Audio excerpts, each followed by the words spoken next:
नमस्कार, आप देख रहे हैं इंडिया टीवी। आपके साथ मैं हूं मीनाक्षी जोशी और बुलेटिन में आज सबसे पहले बात होने जा रही है नीट एग्जाम पर मचे हुए घमासान की।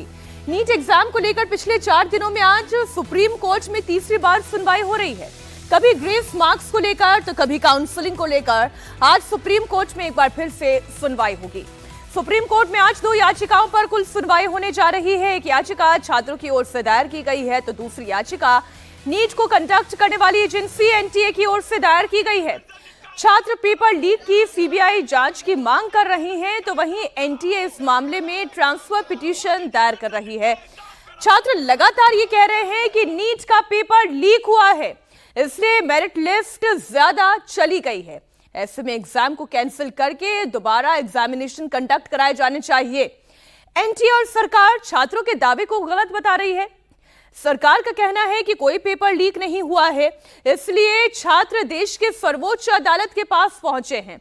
आइए आपको बताते हैं छात्र क्या मांग उठा रहे हैं। और ऐसा नहीं है कि एक दिन का ये बवाल है, लगातार इतने दिनों से छात्र धरना प्रदर्शन कर रहे हैं, लेकिन उनकी सुनवाई कितनी हो रही है, सवाल इस बात का है। लेकिन पहले आपको बता दें छात्रों की मांग क्या है।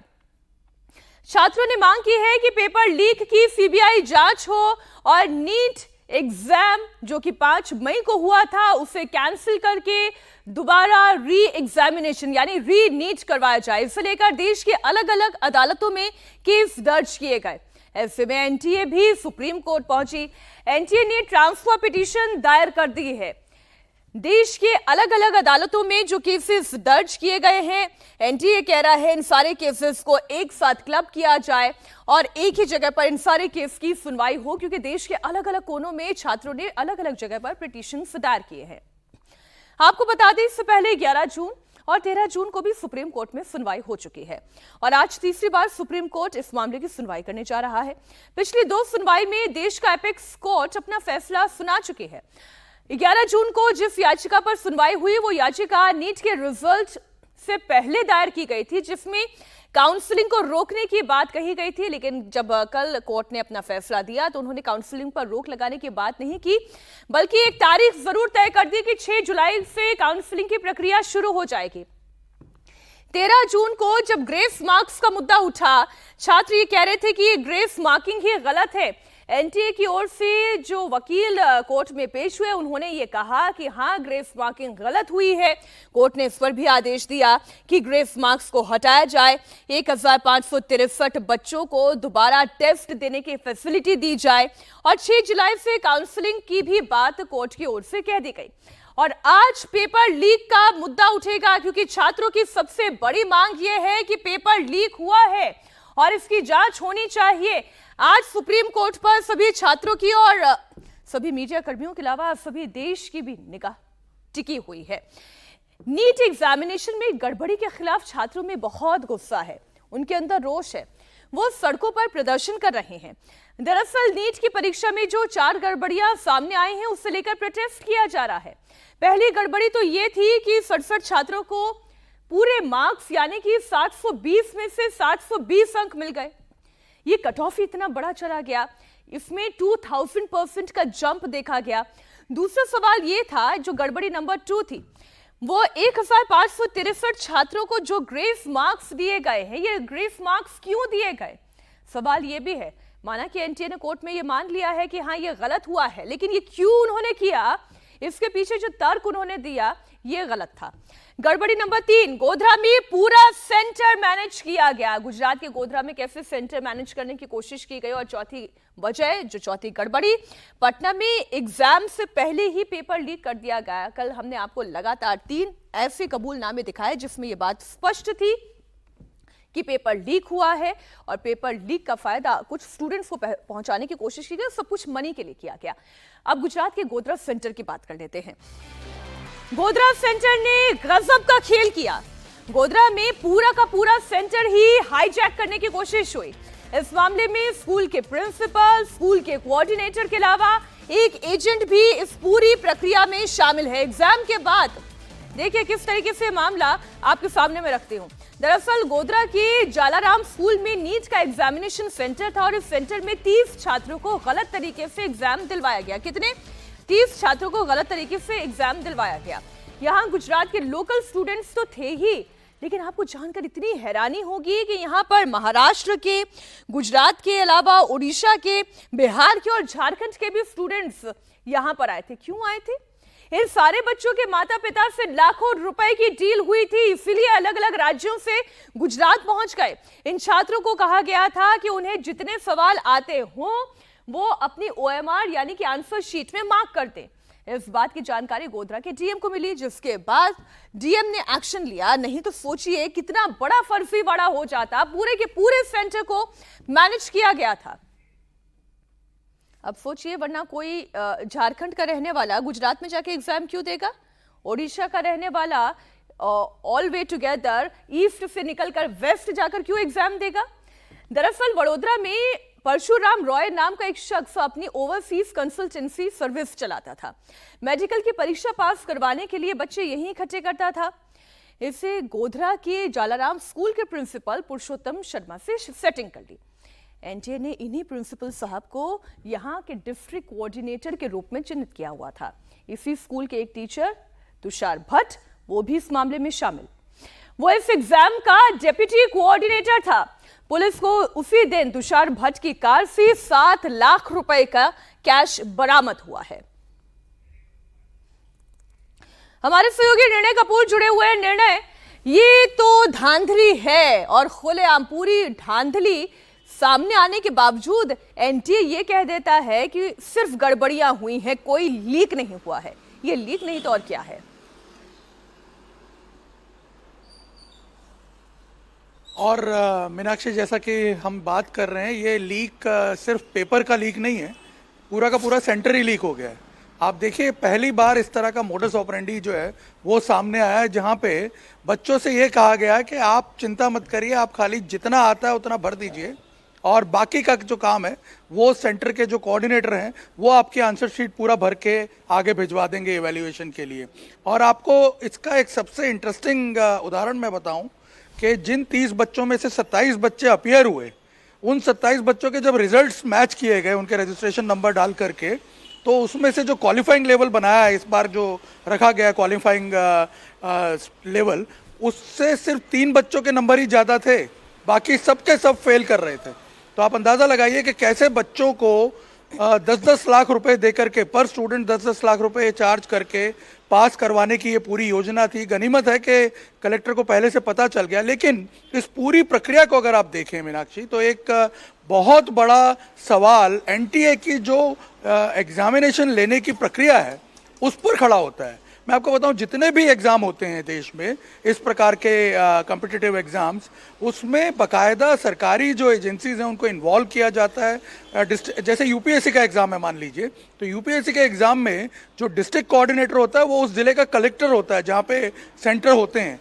उस कलेक्टर की जिम्मेदारी होती है और बाकायदा उन्हें ओरिएंटेशन किया जाता है कैसे एग्ज़ाम कंडक्ट करवाने हैं, क्या क्या एजेंसीज का रोल रहेगा, कौन कौन सी एजेंसीज इन्वॉल्व होंगी, कैसे हर चीज़ जो है उसको इंश्योर किया जाएगा कि किसी प्रकार का कोई मिसडीड ना हो पाए, किसी प्रकार से कोई मिसचीफ ना कर पाए।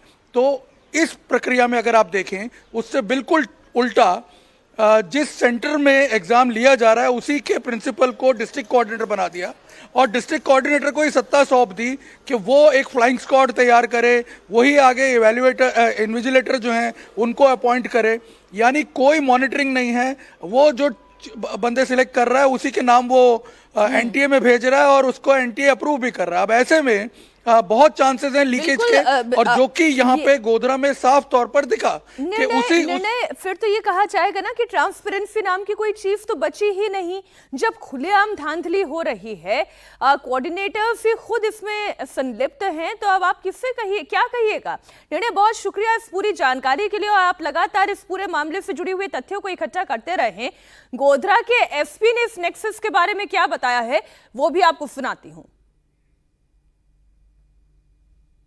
पंचमहल के एसपी हिमांशु सोलंकी जी हमारे साथ हैं। सोलंकी साहब, सबसे पहले ये जानना चाहते हैं कि जब आप लोगों ने इस एग्जामिनेशन सेंटर पे रेड की, क्या सस्पिशियस चीज़ें जो हैं वो आपके सामने आई?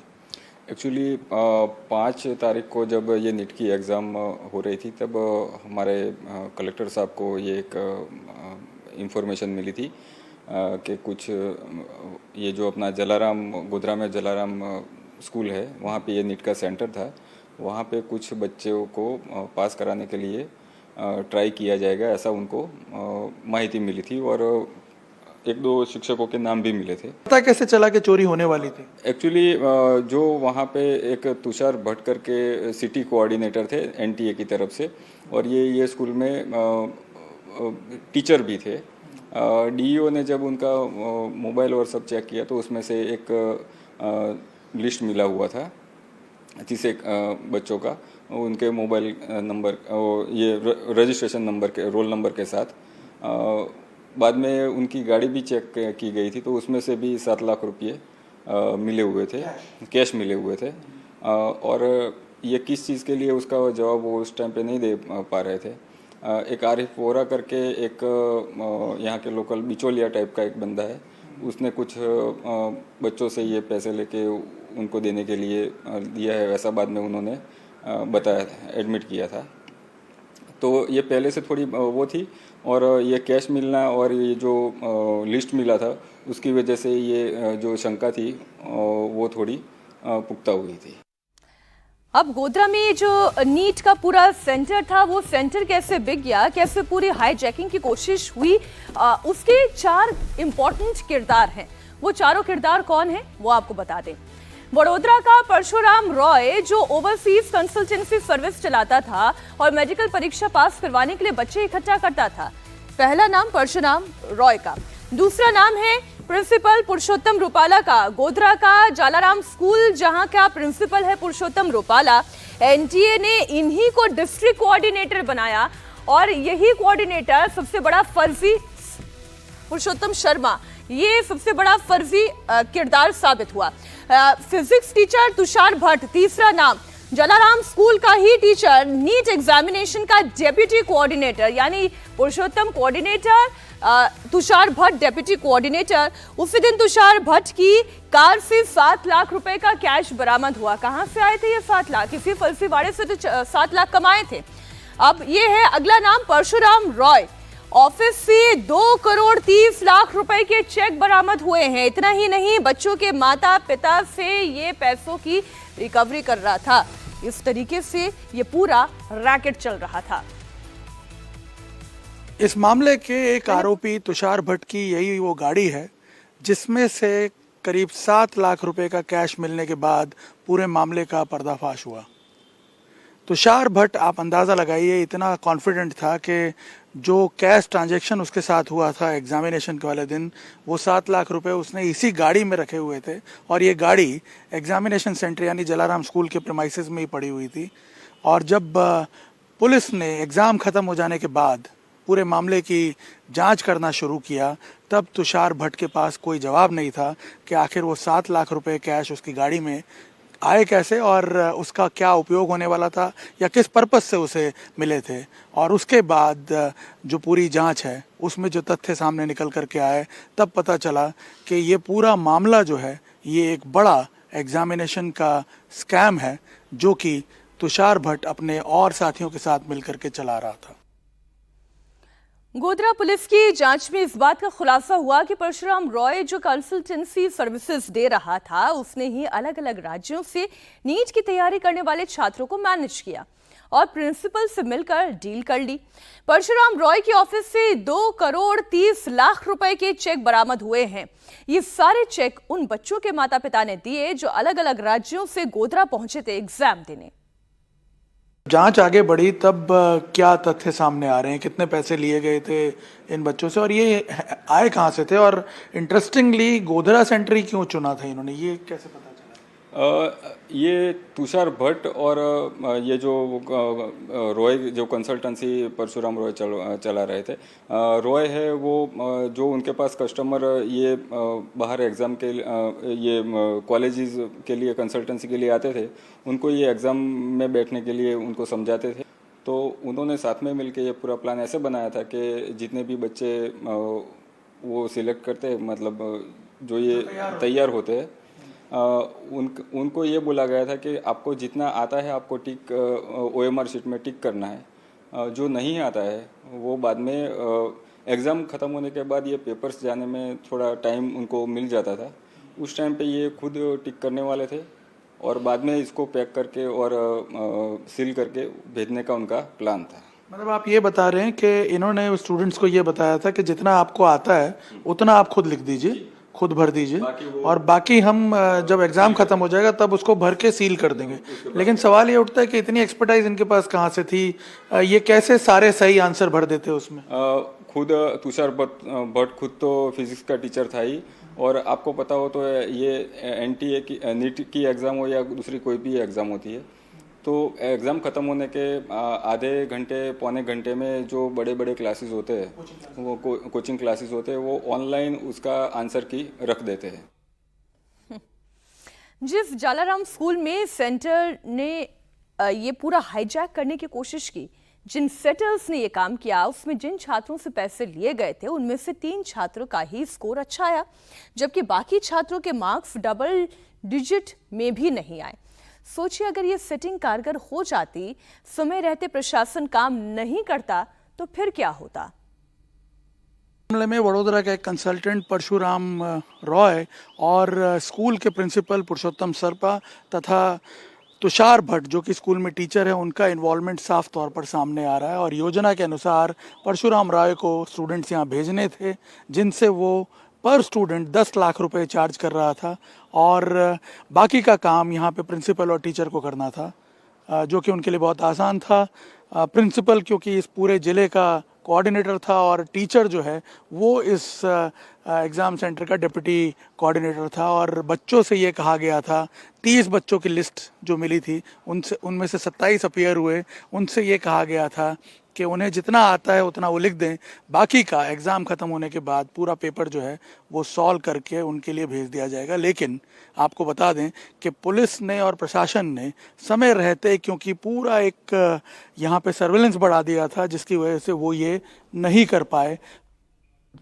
दरअसल एनटीए जिस तरीके से एग्जाम कंडक्ट कराती है, अब उसी पर सवाल उठने लगे हैं, क्योंकि इसमें जिला प्रशासन की कोई भागीदारी नहीं होती है, प्राइवेट एजेंसी से इसकी मदद ली जाती है। इसलिए सरकारी महकमा इस मामले में हाथ डालने से लगातार बचते रहते हैं।